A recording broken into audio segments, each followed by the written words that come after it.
Gracias en este tiempo por esta palabra que tienes para hoy, Señor. Te rogamos, Señor, como decía el Romanos 12, ser transformados el día de hoy. Señor, permitirnos ser transformados en nuestra forma de pensar por lo que dice tu palabra, por lo que dicen tus dichos, por lo que dice tu consejo. Hoy, Señor, estamos como plastilina en las manos y te rogamos que nos moldees a tu imagen y tu semejanza, para que seamos más como Cristo y menos como nosotros. Que el ser que somos nosotros de nacimiento, cada día, cada instante y hoy sea un día más en que dejamos de ser más como nosotros y ahora somos más como eres tú, Señor. Te damos muchísimas gracias, Señor, por este día, por esta palabra, en el nombre de Jesús, Señor. Amén. Amén. Bueno, acompáñame por favor a Romanos capítulo 12. Abra su Biblia. Mauricio, hasta agua. Gracias. Romanos 12, ahí nos quedamos la vez pasada.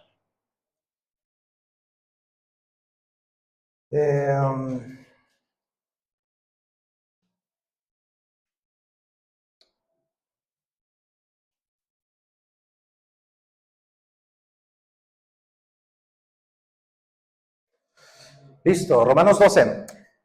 Acompáñame a leer el verso 1 y 2, que son los que vimos la semana pasada. Dice, así que, hermanos, dice Pablo, os ruego por las misericordias de Dios que presentéis vuestros cuerpos en sacrificio vivo, santo, agradable a Dios, que es vuestro culto racional. No os conforméis,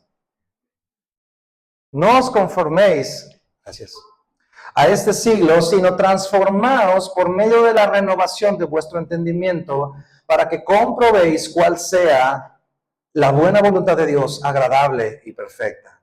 Eso fue lo que vimos la semana pasada. Nada de lo que vamos a ver a partir de este versículo en adelante es humanamente grato, agradable e incluso podría atreverme a pensar que es posible. Es cuando las personas dicen, uy, no, yo no puedo, no podría. Lo que vamos a ver a partir de hoy es considerado lo que sería nuestra respuesta natural, automática, a nuestra reacción inmediata a haber recibido, considerado, recordado las misericordias de Dios en nuestra vida, que Pablo viene mencionando desde el capítulo 1 de Romanos hasta ahora, que es el poder de Dios para salvación, su justificación, su gracia, y todo esto que incluso repasamos el domingo pasado. Ponle play ahí en el YouTube si no estuviste. Entonces, nuestra respuesta natural es lo que sigue a partir de hoy, y es al haber recibido eso, pero también es al haber decidido por ti mismo presentar tu cuerpo en sacrificio vivo al Señor, santo y agradable, como cantábamos ahorita, mi vida te daré, ¿no? Un sacrificio vivo seré, cantábamos. Y también es parte, fruto del haber decidido presentar mi mente para que sea moldeada conforme a las ideas de la palabra de Dios, no a las de este mundo o a las mías. ¿Ok? Si tú te has permitido ser moldeado, entonces, en tu forma de pensar, ¿sí?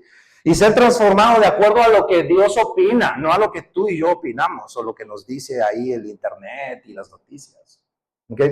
Ahora, vamos a leer lo que resta del capítulo 12, pero antes de eso, déjame bosquejarte nuestra respuesta. Hay 3 partes. La primera es cómo tú y yo respondemos a Dios. Eso está en el versículo 1 y 2, que son los que leímos ahorita.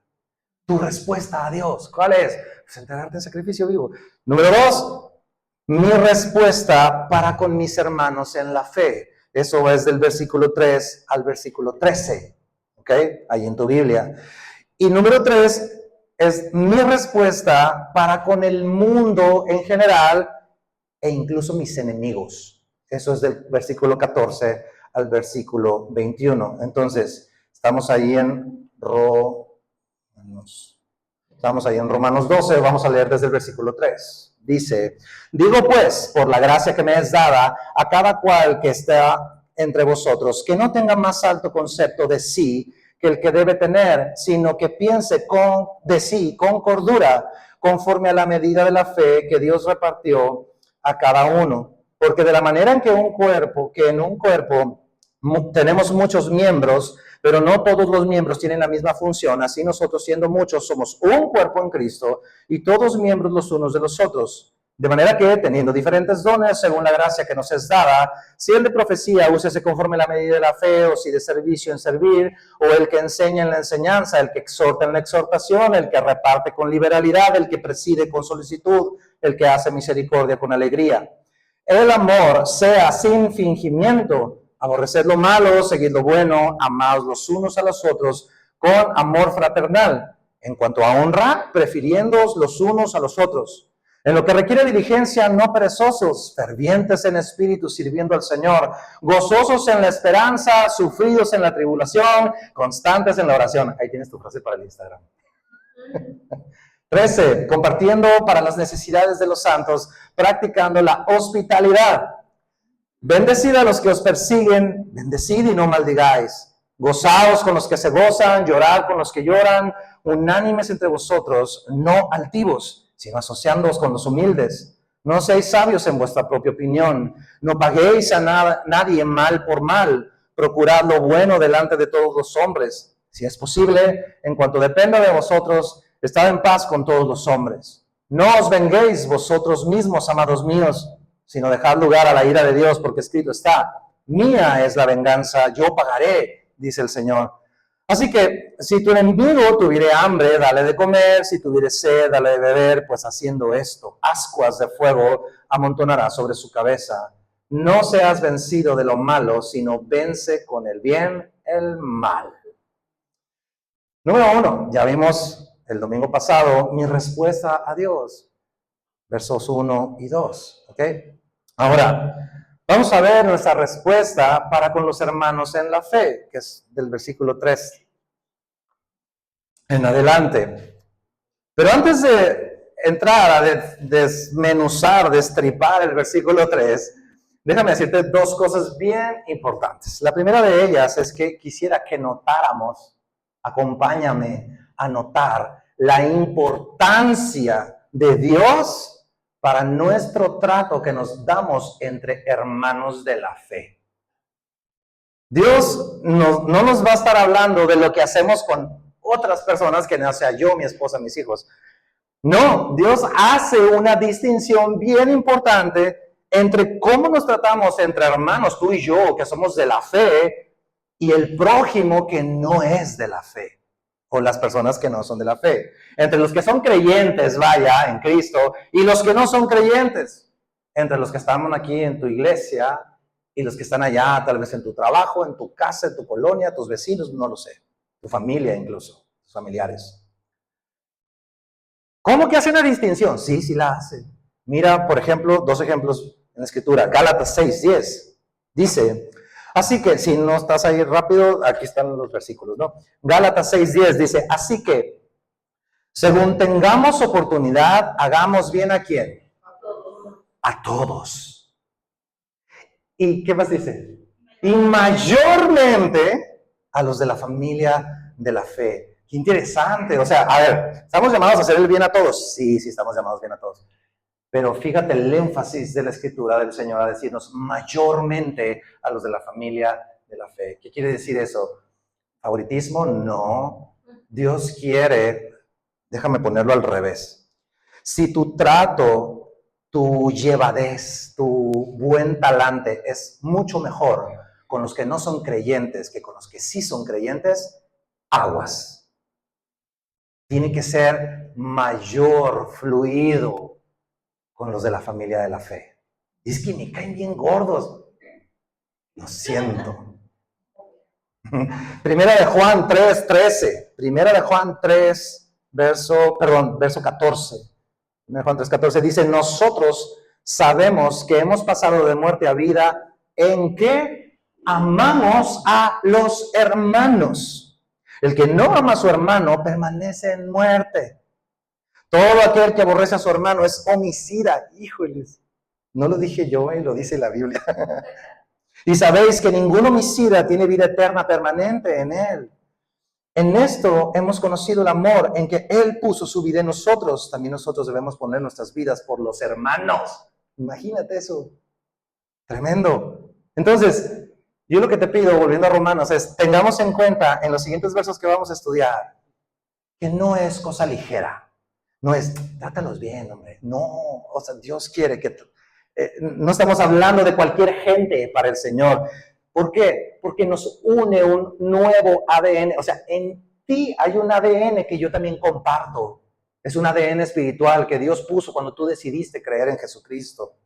Y no estamos hablando de denominaciones, hablamos de una misma fe que nos une mediante la sangre del Cordero. ¿Sí? Y eso es bien importante. Entonces, eso es lo primero que te tengo que decir antes de adentrarnos. Y la segunda cosa, rápida. Lo que vamos a ver es una escalera creciente de rasgos de nuestra forma de responder.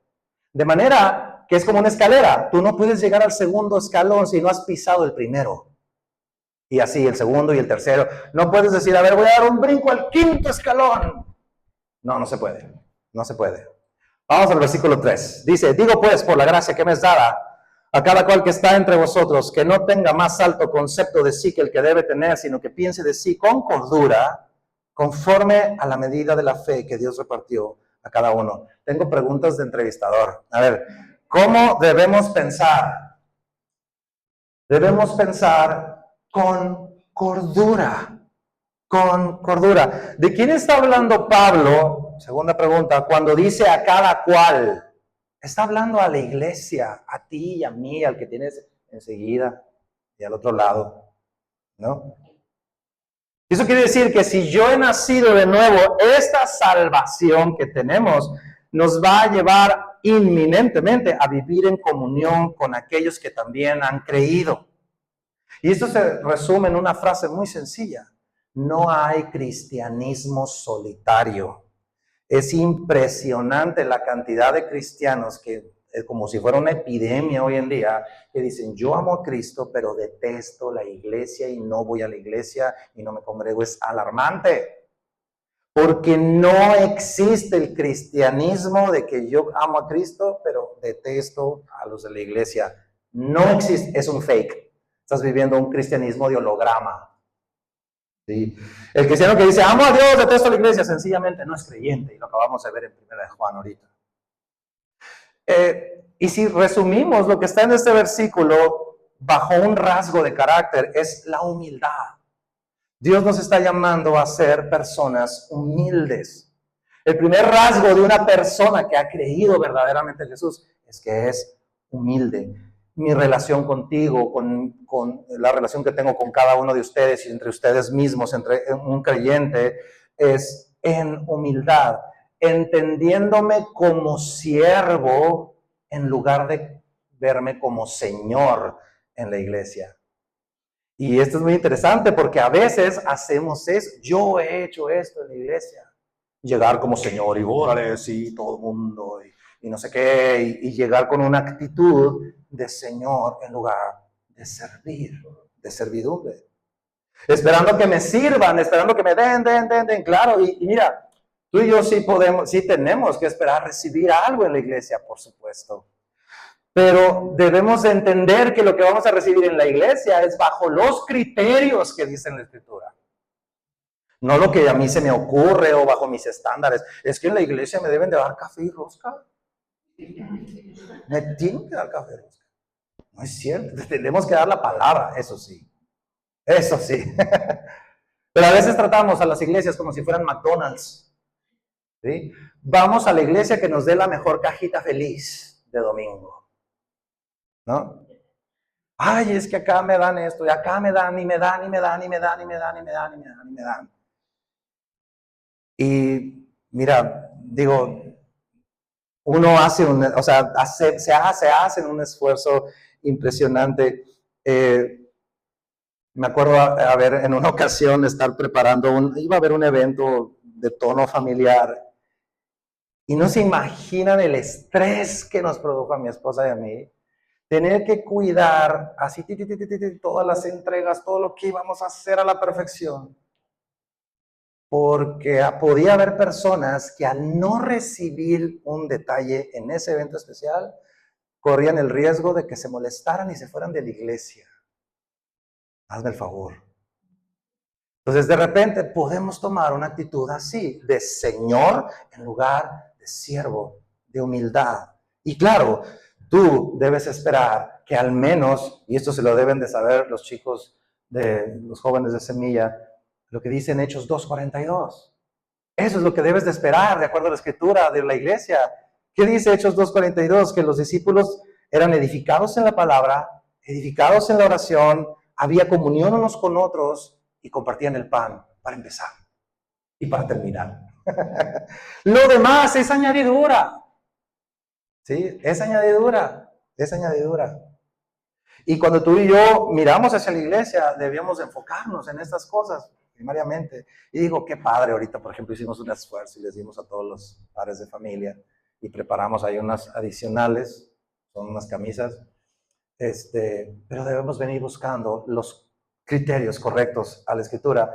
Pero más que eso, lo que quisieran que se nos quedara claro es la actitud de humildad y de siervo, no de señor y de látigo, ¿no? Ahora, ¿de dónde brota esa actitud orgullosa en ti y en mí? Es interesante que Pablo dice, por la gracia que nos es dada, ¿no? Por la gracia que nos es dada, como diciendo, con mucha delicadeza te lo voy a decir, con un poquito, como diciendo, tantita consideración, chicos, por favor. No tengan, de aquí viene, de tener un concepto más alto de ti mismo que el que debes de tener. De ahí viene esa actitud de señor y de orgullo, ¿no? Y si reordenamos las palabras estas, si reordenamos las frases, básicamente lo que está diciendo la escritura es que tener tener un concepto más alto de nosotros mismos es actuar con locura, ¿sí o no? Porque dice, piense de sí con cordura. Entonces, si yo tengo más alto concepto de mí mismo, pues de repente me puedo empezar a comportar bien loco, ¿no? Y sí pasa, ¿no? Como si el escritor dijera, ¿sabes qué, amigo? Se te zafó un tornillo. ¿Cómo vas a llegar así con esa actitud de señor? Y eso es lo que sucede con el orgullo. Nos hace perder el piso. Nos hace sentir bien merecedores de la maravillosa persona que somos tú y yo. Sí, como ñoc. Y Pablo dice, no. Ahora, también el otro extremo, tener más bajo concepto de mí mismo que el que debo tener, es indebido. Pensar miserablemente de mí. No, nadie me quiere. No, soy el trapo sucio, tirado. Si hay mugre, pues úsenme para seguir trapeando más mugre. Ustedes gocen, yo sufro.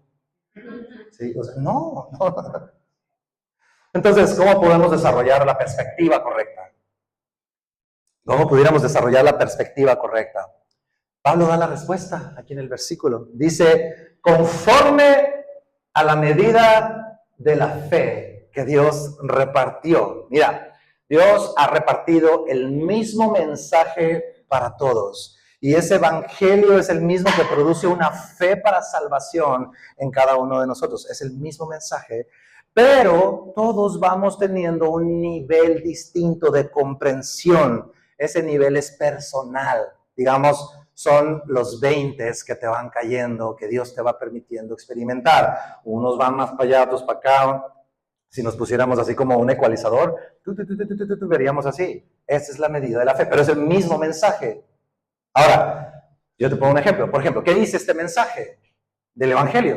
Dice que tú y yo, todos en esta tierra, hemos pecado y necesitamos un Salvador. El mismo mensaje. Ahora yo te pregunto, ¿cómo cambiaría la perspectiva ante un conflicto con tus hermanos aquí en la iglesia cuando consideramos esto, de que todos hemos pecado? Deja tú la iglesia. ¿Cómo cambiaría tu relación de matrimonio si consideras que cuando tú estás así con tu tacón dorado, le dices y estás diciéndole a tu cónyuge, hombre, mujer, quien sea los dos, pero te cae el 20 de que eres tan pecador o pecadora y estás tan urgido de un Salvador como la otra persona. Y puede que los dos al mismo tiempo están montados en su macho. Y lo mismo pasa con cualquier otro problema que tengas con cualquier persona aquí en Semilla. Porque déjame decírtelo, va a suceder. Un día alguien aquí en Semilla te va a sacar la lengua, por decirlo bonito. ¿Y qué vas a hacer? Esto. Cuando el problema lo abordas desde ahí, desde tu pecado, desde saber que esa persona está lidiando con una necesidad de ser salvado de sus pecados, así como tú, es el paso número 1 para una verdadera restauración, de acuerdo a como dice la Biblia que se tienen que restaurar las cosas. Jesús lo dijo. ¿Dónde lo dijo? No mires la paja de tu ojo. Perdón, la paja en el ojo de tu hermano, cuando tú tienes una viga. No podemos tener una viga. Imagínate el nivel de sarcasmo que Jesús está teniendo al decir una viga en tu ojo. Lo que está diciendo es, primero fíjate en lo tuyo, compa. Hay una bronca, ustedes van peleados, separados. Allá, tú para allá, yo para acá. Pero Jesús dice, hey, no mires la paja de tu hermano, mira la viga del tuyo. ¿Sabes por qué? Porque siempre el pecado se ve más grande cuando no está en mí. ¿Me explico? Vamos a suponer, 2 personas se enojan, los 2 se insultaron, los 2 se dijeron cosas terribles, pero tú estás acá y dices, es que ve lo que dijo, ¿cómo puede ser? Qué terrible lo que dijo. Y dices así como que, pues, y la otra persona dice exactamente lo mismo, pues, ¿cómo me pudo decir eso? Ve nomás, si se dice cristiano. Claro, el pecado se ve más grande en los hombros ajenos que en los de uno mismo. Oye, ¿por qué dijiste eso? Tú también lo dijiste. ¿Y qué hacemos? Bueno, pues es que, pero sí, pero es que, y empiezan las justificaciones. Se ve más grande el pecado siempre en hombros ajenos. Pero realmente es lo mismo. Y ahora, la Escritura, enfocándonos de nuevo en el verso de Romanos, la palabra nos dice esto. ¿Por qué? Porque es tendencia de nosotros tener un más alto concepto de nosotros mismos que el que debemos de tener. Es una tendencia. Una vez escuché a un hombre decir, el orgullo es como la barba. Todos los días tienes que agarrar el rastrillo, rasurarte el orgullo, porque todos los días crece. ¿Sí? Ahora, ¿cómo vamos a rasurar ese orgullo de nuestra vida? Con la medida de la fe, con la palabra, en una comunión con Dios, permitiéndote ser, como si fueras un globo, ser pinchado por el ejemplo de Cristo, así, porque Jesús fue manso y humilde de corazón. Oye, es que yo soy un hijo de un rey. Bueno, tu rey usó una corona de espinas. ¿Sí? Tu rey lavó los pies sucios de sus compañeros en el ministerio. Tu rey se levantó temprano y se acostó tarde por servir a otros y estarle sanando las enfermedades. Tu rey se mantuvo con su trabajo siendo carpintero a su mamá viuda y a sus hermanos menores. Tu rey no maldijo a los que lo maldecían. ¿No? Ahora la humildad es activa, es algo que se nota. Es activa. No nada más es verborrea cristiano. Oh, es que yo soy humilde y tengo mi título de primer lugar en humildad en la iglesia, ¿no? No es verborrea cristiañol. Mira lo que dice el ejemplo perfecto de cómo debe ser nuestra humildad. Acompáñame, por favor, Filipenses 2, versículo 3 en adelante. Dice, nada hagáis por contienda. O sea, nada del griego, nada. Filipenses 2:3. Nada hagáis por contienda, es decir, por querer ganar, o por vanagloria, por querer presumir, por ganar o presumir.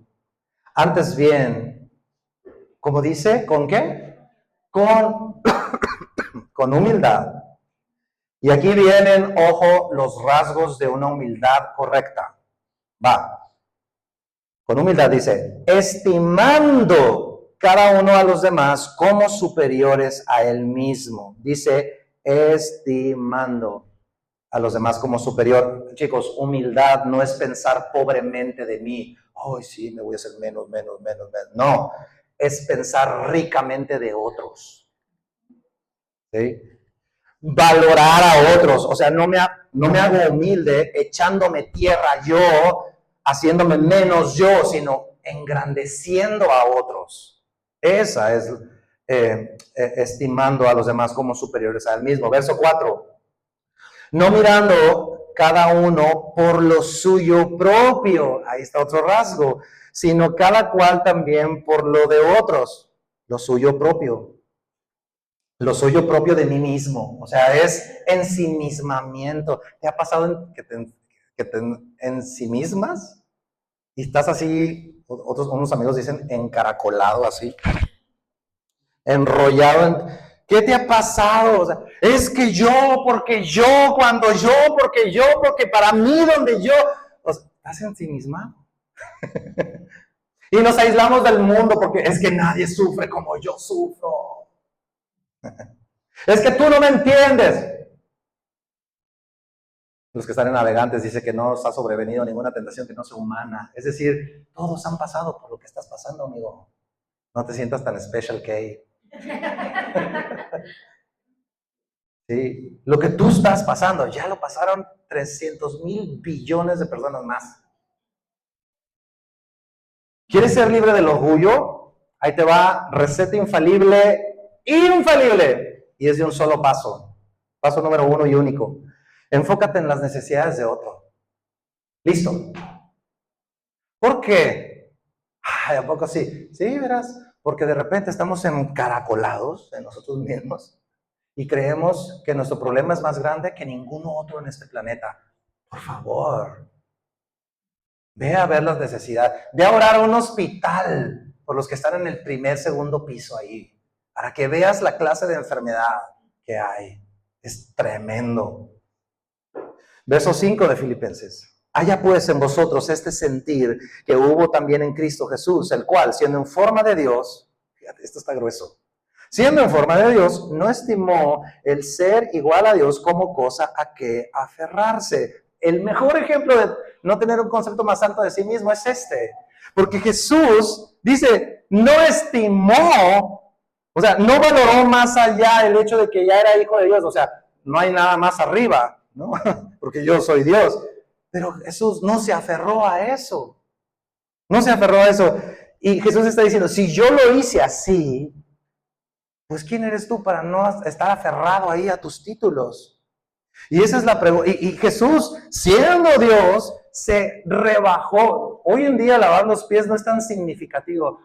Yo lo he pensado en las cosas que conocemos en la iglesia. Para mí lavar los pies de los discípulos, ¿sabes qué sería un equivalente? Limpiar la colita de un bebé que se hizo popó allá con los niños. Oye, pero es que no es un bebé que es mío. Y luego los abres y a veces se les sale así por todos lados, ¿no? Dios mío, o sea, y dices, ¿cómo voy a estar limpiando unas pompas ajenas? Pues más o menos era así el lavatorio de pies, y era tan denigrante que se le daba a los siervos de más bajo nivel en una propiedad, en un lugar. Y Jesús, siendo igual a Dios, no se aferró a eso y lavó los pies de sus discípulos, haciendo esa función que era la más baja y diciendo, así como yo lo hago, así lo van a hacer entre ustedes que son creyentes. Entonces, mi pregunta es, ¿qué haces con tus títulos? Es que yo soy Juan Camaney, no sé qué. O sea, ¿qué haces con tu posición? ¿Sí? ¿Qué hacemos? Verso 7 dice, sino que se despojó a sí mismo. Despojarnos es otro rasgo de la humildad. Y eso debe hacerse por decisión personal. Nadie te puede forzar a despojarte de nada, porque si no es abuso. Tú lo tienes que entregar, tú eliges hacer. Y nosotros a veces estamos bien enfocados en nuestro derecho.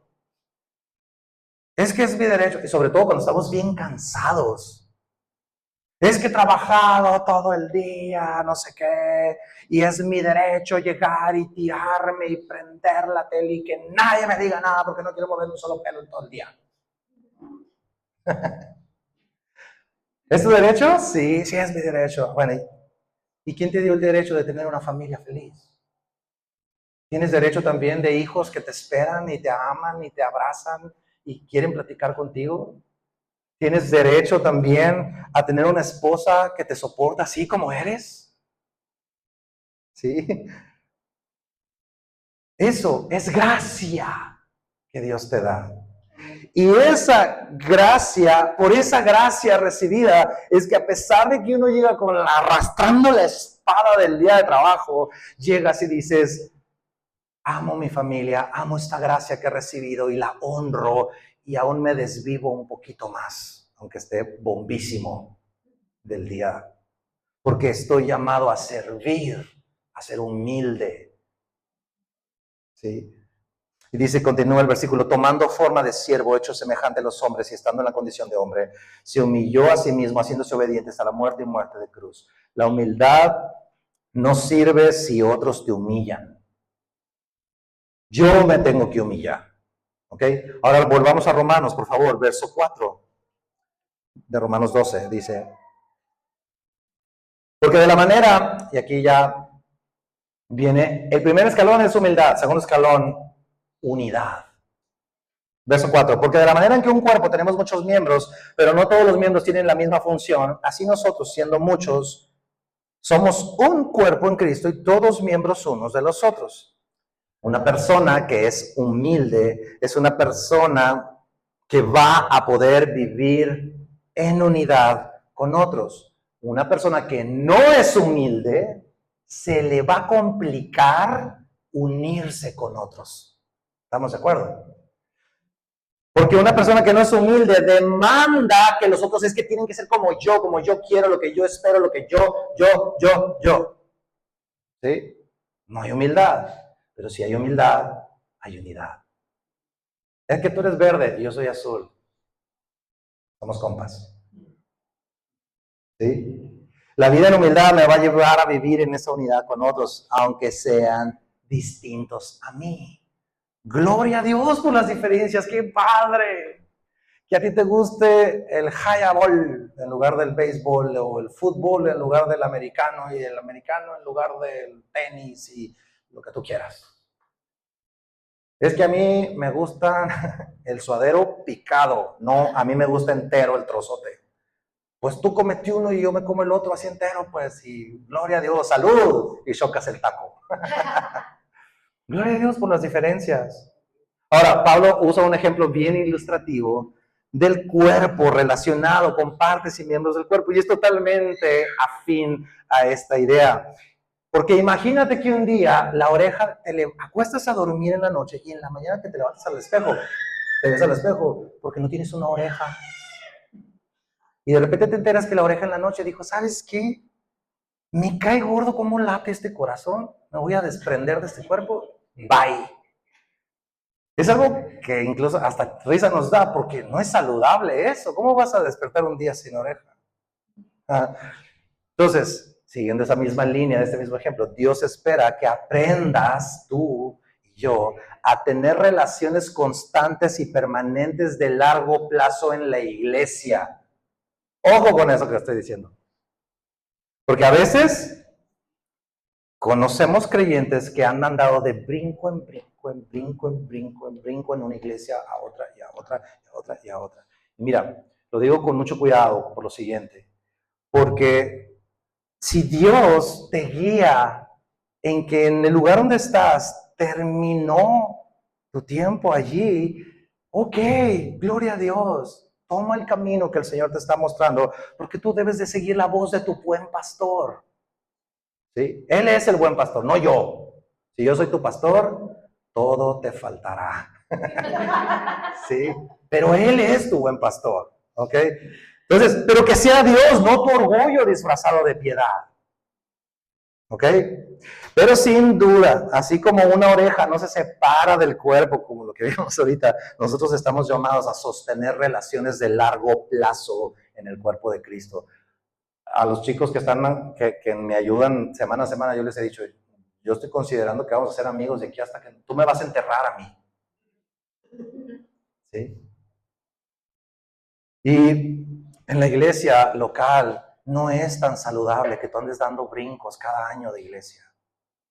Tenlo en cuenta, que sea el Señor el que te guíe. Y ahora, ¿cuál es un ejemplo correcto de unidad? Vamos a Efesios 4. Ahí está el ejemplo correcto de unidad. Efesios 4:11. Dice, y él mismo constituyó a unos apóstoles, a otros profetas, a otros evangelistas, a otros pastores y maestros. Estos son 4 plataformas o ministerios de Cristo. Él es el que los constituye para hacer su obra en la tierra. O sea, yo no puedo levantar un día y decir, yo soy el santo apóstol de Tangaranica. O sea, no. Él es el que los constituye. Ahora, miremos la finalidad, verso 12. A fin de perfeccionar a los santos para la obra del ministerio, para la edificación del cuerpo de Cristo, hasta que todos lleguemos a la unidad de la fe y del conocimiento del Hijo de Dios, a un varón perfecto, a la medida de la estatura de la plenitud de Cristo. La unidad, amigos, del cuerpo de Cristo se da cuando dos partes actúan de una manera perfectamente sincronizada con el objetivo de edificar el cuerpo de Cristo. Eso es. ¿Sí? Y la unidad que yo tengo contigo debe llevarnos a todos a ser más como Cristo. Verso 14. Para que ya no seamos niños fluctuantes, llevados por doquiera de todo viento de doctrina por estratagema de hombres que para engañar emplean con astucia las artimañas del error, sino que siguiendo la verdad en amor crezcamos en todo aquel que es la cabeza, esto es Cristo, de quien todo el cuerpo, fíjate esta palabra, bien concertado, como si fuera un concierto, y unido, o sea, al mismo tempo, sincronizados musicalmente hablando, entre sí por todas las coyunturas que se ayudan mutuamente según la actividad propia. O sea, tú tienes dones, Dios te ha dado talentos, Dios ha dado llamados a cada uno de los que están aquí. Y cuando todos ellos van interactuando entre ellos, cada miembro, dices, recibe su crecimiento para ir edificándose en amor. Esto es el ejemplo perfecto de unidad, y el ejemplo que Pablo pone es una orquesta sincronizada. Tengo unos sobrinos que uno toca el corno francés, la cosa es que es como un rollo y termina con una corneta así para abajo. Y el otro toca un saxofón, un clarinete, tenor, una cosa así bien larga para abajo. Entonces yo los estoy oyendo de repente ensayar en su cuarto y se oye así, hasta incoherente parece, pero verán cuando tocan en la filarmónica. Dices, qué impresionante. ¿Qué hace que suene bien? Aunque sea un clarinete grave, o un corno francés, o un cello, o un violín. Ahí está el violín. Pero cuando está sonando en conjunto, dices, es increíble cómo suena. Ah, bueno, es exactamente lo mismo. Es ejecutado distintos tonos, formas, etcétera, pero cuando sonamos al compás de Cristo, de lo que marca su palabra, ¡oh, qué belleza! Y es así como comenzamos a dar fruto en el cuerpo de Cristo, en humildad y en unidad. Ahora viene el tercer escalón. Vamos a Romanos otra vez. Verso 6. El otro rasgo de la salvación en nuestra vida para con los del cuerpo de Cristo es funcionalidad. Funcionamos para el cuerpo de Cristo. Nos volvemos funcionales. Ya eres humilde, ya estás en unidad y ahora te vuelves funcional. Verso 6. Dice, de manera que, teniendo diferentes dones, según la gracia que nos es dada, si el de profecía, úsese conforme a la medida de la fe, o si de servicio en servir, pues claro, o el que enseña en la enseñanza, ¿sí? Parece bien obvio, pero a veces que el que enseña quiere profetizar y el que profetiza quiere servir, ¿no? Verso 8, el que exhorta en la exhortación, el que reparte con liberalidad, el que preside con solicitud, el que hace misericordia con alegría. Estos que están aquí, amigos, son dones del Señor. Y don, es un regalo. Cuando tú llegas a Cristo, dice el versículo 6, según la gracia que nos es dada, es decir, por Cristo. Cristo, llegaste al Evangelio, llegaste a Él, te justificó, te salvó, y ahora, por su gracia, recibes uno de estos dones. Tienes un don. Y un punto bien importante de este don es que viene después de la humildad y después de la unidad. ¿Sabes por qué? ¿Por qué es importante esta distinción? Porque a veces queremos descubrir el don por nuestra propia cuenta. Ay, voy a ir a un curso de dones y voy a ir a una reunión especial a que me impartan un don del Señor. Pues déjame, te lo da el Señor. Dice que según la gracia nos es dada y recibes ese don. Ya lo recibes por la gracia, por Cristo, ¿no? Entonces, si te lo das Cristo, si lo has recibido, la pregunta es, ¿cuál es? ¿Cómo voy a saber cuál es mi don? ¿Sabes cómo lo vas a descubrir? Siendo funcional aquí. Bueno, no aquí, no me refiero aquí específicamente el domingo, sino entre todos en el cuerpo de Cristo. No hay manera de que te enteres cuál es tu don que el Señor te dio si estás allá metido en la cueva del Netflix y nunca haces iglesia y te juntas con tus hermanos en la fe. La única manera en donde te vas a dar cuenta. Ahora, ¿cuáles son los dones que dice la Biblia? Bueno, déjame decirte, ¿no? Esto no va a ser una prédica de dones, ¿no? Pero luego podemos ver ese tema a profundidad. Pero hay 3 pasajes en la Biblia que hablan de los dones del Espíritu, de los dones del Señor, perdón. Y hay distintas posturas, unos dicen que son los dones del Padre, los otros dones del Hijo y dones del Espíritu Santo, otros dicen que todos son del Espíritu Santo, etcétera, etcétera. ¿Cuál postura vamos a tomar aquí en Semilla? Vamos a tomar la que está más apegada a la Escritura. Y ahí te va. Romanos 12, del 6 al 8, que es lo que estábamos viendo ahorita, la palabra en griego que se menciona ahí es literal dones. ¿Ok? Dones. Efesios 4, que es la parte que leímos ahorita, menciona la palabra ministerios. El ministerio de profecía, el ministerio de evangelismo, el ministerio de pastores y maestros, etc. El apostolado. Y Primera de Corintios 12 menciona la palabra dones en español, pero en el griego es la palabra energema. ¿Y qué es energema? Es como un cañonazo de energía. ¿Ok? Entonces, tenemos dones en Romanos, tenemos ministerios, plataformas en Efesios 4, que es donde Dios usa los dones, y tenemos, déjame decirlo así, chispazos aleatorios que el Espíritu Santo da como a Él le place. Porque cuando estemos funcionando en el cuerpo de Cristo, hay cosas que no vas a poder. Te va a sobrepasar tu capacidad y es ahí donde viene el ¡pum! El chispazo del Señor. Ahora, la Biblia dice, van a encontrar por ahí, oye, pero dice que busquemos los mejores dones. ¿Cuál es el mejor don? ¿Será el de profecía? ¿Será el de sanidad, hacer milagros? Imagínate que se levantan de la silla de ruedas y brincan y el cojo saltará y con el arpa danzará.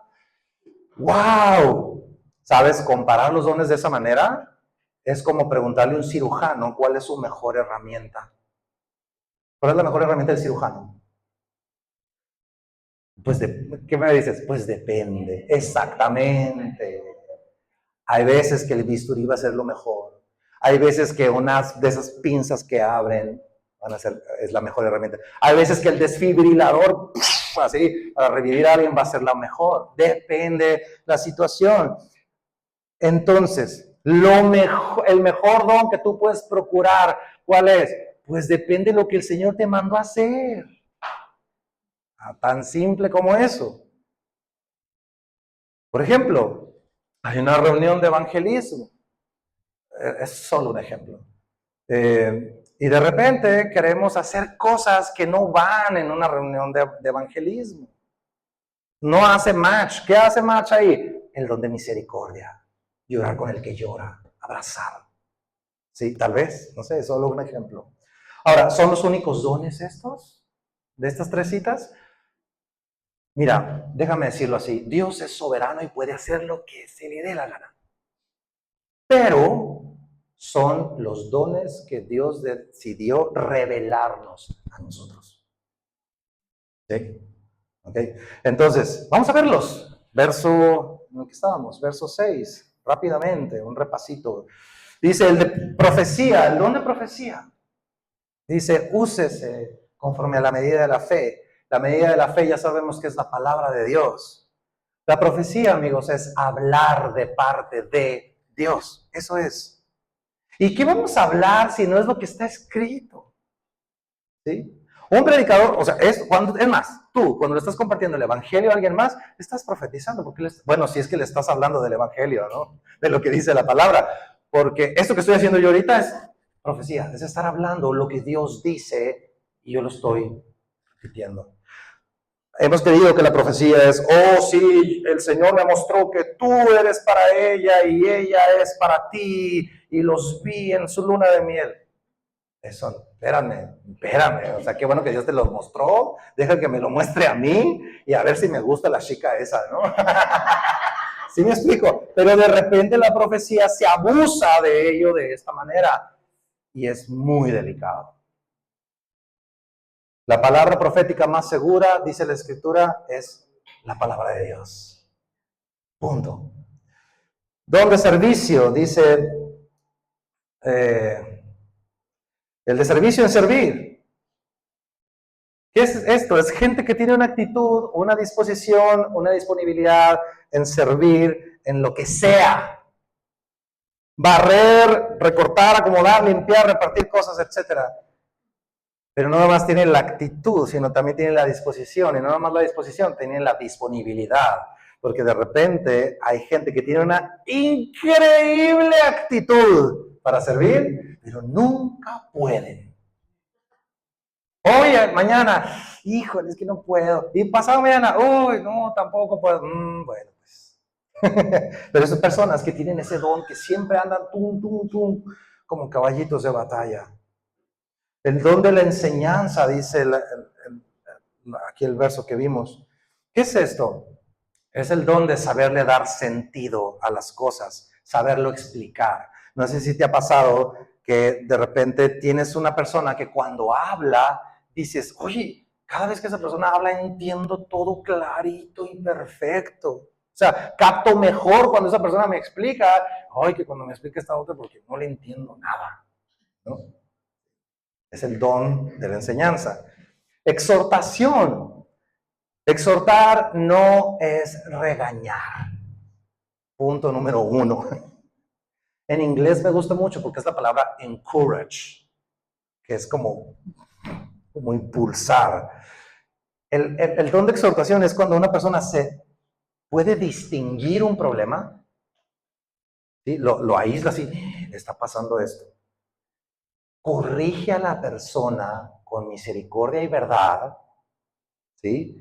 Enseña a la persona, lo impulsa y aparte le dice, voy a estar orando por ti, voy a estar al pendiente de ti. Ah, qué diferente, porque de repente el regaño es eso, pues un regaño y ya, pero no hay corrección, no hay enseñanza, no hay un impulso, no hay un estímulo. Pero el que tiene el don de exhortación, ¡pum!, levanta. Otro, repartir, dice el que reparte con liberalidad. Es dicho actualizado, digamos, a nuestras palabras de hoy, es el don de la administración y de la generosidad. Es decir, la capacidad de dar a otros, de darle a otros, administrar los recursos de tal manera que estiras el billete hasta que el águila ¡ah!, grita. ¿Quién sabe cómo le haces? y puedes cubrir necesidades de muchos y beneficiar a muchos. Y luego dice con liberalidad, es decir, que no andas de fijado. O sea, llegas, das desprendidamente y no andas viendo si se puso la camisa que le regalaste. Mira. Es dar, punto, ¿no? El don de presidir es el liderazgo. ¿Sí? Hacerse cargo de y organizarlo y dirigirlo bien de principio a fin. Dice con solicitud. ¿Qué es con solicitud? Que no es que eres el líder, dices, ay, pues ahí como salga, hombre, pues total. No, te preparas. No es al ahí se va, o sea, hay una agenda, hay una organización, hay todo un panorama, un programa, una estructura, un plan B por si sale mal el plan A. Es liderazgo. Hay gente que dice, la Biblia no dice nada de liderazgo. Pues sí, pero ¿qué hago con ese don? Ahí está en la Biblia. Y el último, misericordia. Es una persona que actúa con compasión. ¿Cómo es esto? Sí, pues que llevas comida, llamas, oras con ternura, sin prisas, dedicas tiempo a esa persona, das palabras suaves que restauran y están disponibles para cruzar la ciudad e ir 30 millas adicionales contigo para tu bien. Es el don de hacer misericordia. ¿Cuál tienes tú? ¿Cuál te entregó el Señor? ¿Cómo te vas a dar cuenta, como decía, si estás metido en la baticueva, viendo predicaciones de YouTube en lugar de congregarte? Tienes que estar entre el cuerpo. ¿Sí? Necesitas andar con todos los peces para saber en dónde eres bueno. ¿Sí? Ahora, todo este proceso de humildad, unidad, funcionalidad en el cuerpo viene a coronarse con algo importante y hasta aquí voy a llegar hoy. Verso 9 de Romanos. Esta es la cereza del pastel que enhebra y entreteje todo.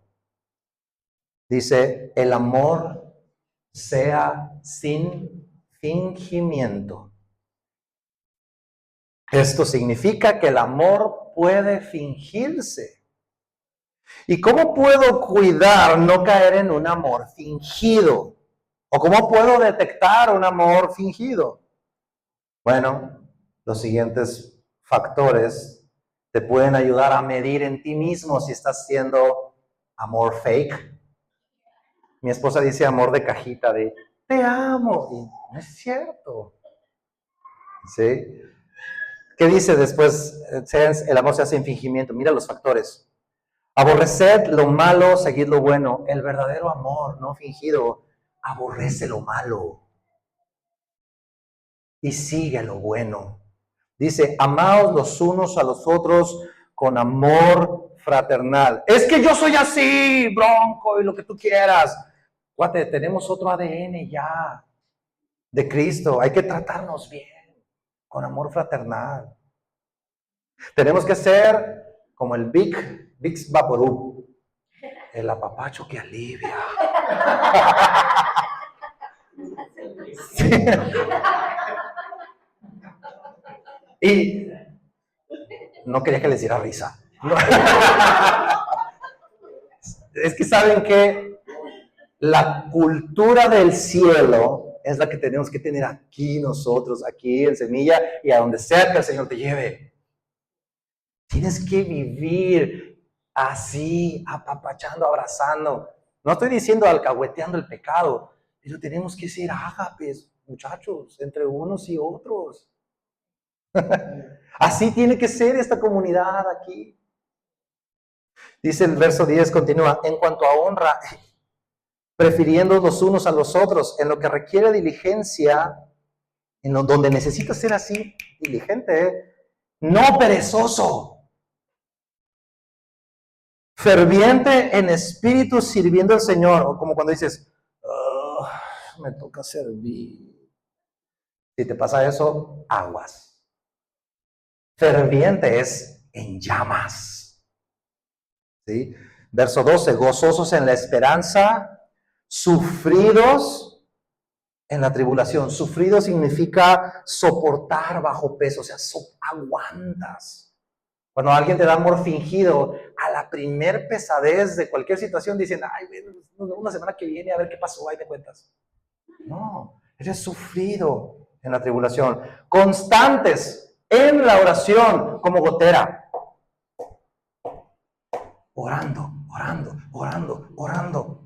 13, compartiendo para las necesidades de los santos, practicando la verdad. Perdón, practicando la hospitalidad. ¿Cachamos el trato que Dios quiere que nos demos como hermanos en la fe? Los que compartimos la misma sangre. Por eso comencé al principio aclarando que Dios quiere que no nos tratemos como una persona más. Es el congregante 15.